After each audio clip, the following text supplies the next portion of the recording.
মহান আল্লাহর নামে, যিনি পরম করুণাময় এবং অত্যন্ত দয়ালু। আমি এখন সিলেটের প্রবেশ মুখে দাঁড়াই আছি। আমি আপনাদেরকে একটা কথা বলতে চাই। গতকালকে আমি টুঙ্গিপাড়ায় বঙ্গবন্ধুর মাজারে ফুল দিতে গিয়েছিলাম। টুঙ্গিপাড়ায় যাইতে আপনাদেরকে দেখাইছিলাম যে কি পরিমাণ উন্নয়ন হয়েছে, প্রায় মালয়েশিয়ার কাছাকাছি চলে গেছে। ভাঙা একটা জায়গা দেখাইছিলাম আপনাদেরকে, এটা চিন্নাই যাবে না যে এটা বাংলাদেশ।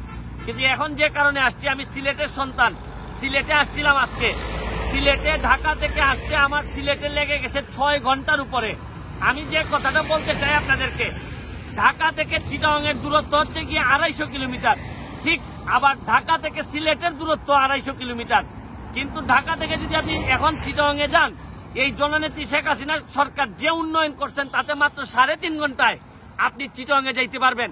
কিন্তু সিলেটের অবস্থা এত খারাপ যে আপনি সিলেটে ঠিক 250 কিলোমিটার রাস্তা পার করার জন্য আপনার 6 ঘন্টার উপরে লেগে যাবে।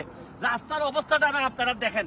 এইটা ঢাকা সিলেট মহাসড়ক এবং এইখানে একটা বড় বিভাগ। আমার কথা হচ্ছে যে এত সময় আমরা পাইছি। জননেত্রী শেখ হাসিনার কাছে আমি দৃষ্টি আকর্ষণ করে বলতে চাই, নেত্রী হাজার হাজার কোটি টাকার উন্নয়ন আপনি বরাদ্দ করছেন সিলেটে। এই বরাদ্দ আমরা নেতৃবৃন্দরা কাজে লাগাইতে পারি নাই। যদি কাজে লাগাইতে পারতাম, আমরা 4 লেন এতদিনে এসে অ্যাপ্রুভাল হয়েছে, কবে 4 লেন শেষ হবে আমরা জানি না। আসল কথা হচ্ছে গিয়ে ইভেন শাহজালাল মাজারেও এই জননেত্রী শেখ হাসিনা প্রায় অনেক কোটি টাকা বরাদ্দ দিয়েছেন। এইটার একটা কমপ্লেক্স তৈরি করা হয়েছে, কারণ নেত্রী আইসা বলছেন যে এটা আমি করব। কিন্তু আমরা জননেত্রীর কাছে তুলে ধরতে পারি নাই। নাইলে সিলেটে জিনিস আমি মাননীয় নেত্রীর দৃষ্টি আকর্ষণ করতে চাই। দেখেন, আমরা সিলেটের মধ্যে আমরা উন্নয়ন মানুষের দেখাইতে ব্যর্থ হয়েছি। আপনি হাজার হাজার কোটি টাকার অনুদান দিয়েছেন। আমরা ব্যর্থ হওয়ার কারণেই অন্য একজন দলের লোক সিলেটের মেয়র হয়েছে। এটা আমাদের জন্য লজ্জার। সিলেটের মতো জায়গায় এত উন্নয়ন করার পরেও আমরা মানুষের সামনে তুলে ধরতে পারি নাই। কারণ মেইন যে রাস্তাটা, এই রাস্তাটা যদি আমার বিশ্বাস বঙ্গবন্ধু কন্যাকে বলা হইতো, বারবার যদি দেখানো হইতো, অবশ্যই উনি এক অর্ডারে এই রাস্তাটারে হয়তো 4 লেন করে দিতেন বহু আগেই। আমরা অনেকেই আসছি, কিন্তু এটা আমাদের ব্যর্থতা। আমি মাননীয় নেত্রীর দৃষ্টি আকর্ষণ করে বলতে চাই, আমাদের এই ব্যর্থতা এখন আর সামনে যাওয়ার সময়। আপনি দেখেন, পদ্মা সেতু হয়ে যাওয়ার পর দক্ষিণাঞ্চল হয়ে যাবে মালয়েশিয়ার মতো। অর্থনীতি অনেক ডেভেলপ হয়ে যাচ্ছে। চিটাগাং হয়ে যাচ্ছে অর্থনীতি ডেভেলপ। মাত্র 3.5 ঘন্টায় আমরা এখন চিটাগাং যাইতে পারি। ময়মনসিংহে 4 লেনের কাজ শেষ। আমরা সিলেট বিভাগটা এত অবহেলিত এইভাবে থাকতে পারি না।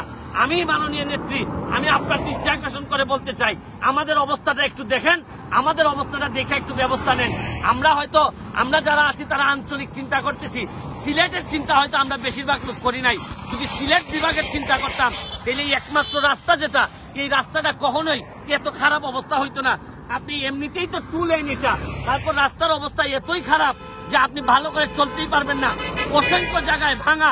আপনি একটু দাঁড়িয়ে বুঝতে পারবেন যে কিভাবে এত রিস্ক নিয়ে এত গাড়ি ঘোড়া চলাচল করে, এত ব্যস্ততম শহর এটা।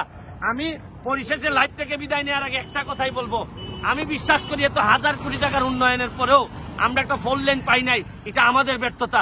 আমি মাননীয় নেত্রীর আবারও দৃষ্টি আকর্ষণ করে বলছি যে আমার বিশ্বাস মাননীয় নেত্রীকে যদি ঠিক মতো আমি তুলে ধরতে পারি, তাহলে সিলেটের যে সমস্যা খুব দ্রুতই এই সমস্যা সমাধান হবে। কারণ সিলেটের মাটি আমরা জানি নৌকার ঘাঁটি, এই নৌকার ঘাঁটির মানুষ এই ধরনের চিন্তা নিয়ে চলতে পারে না। আমার বিশ্বাস অতি সহজেই এইটার সমাধান হবে। এই পর্যায়ে বিদায় নিচ্ছি। ভালো থাকবেন, সুস্থ থাকবেন।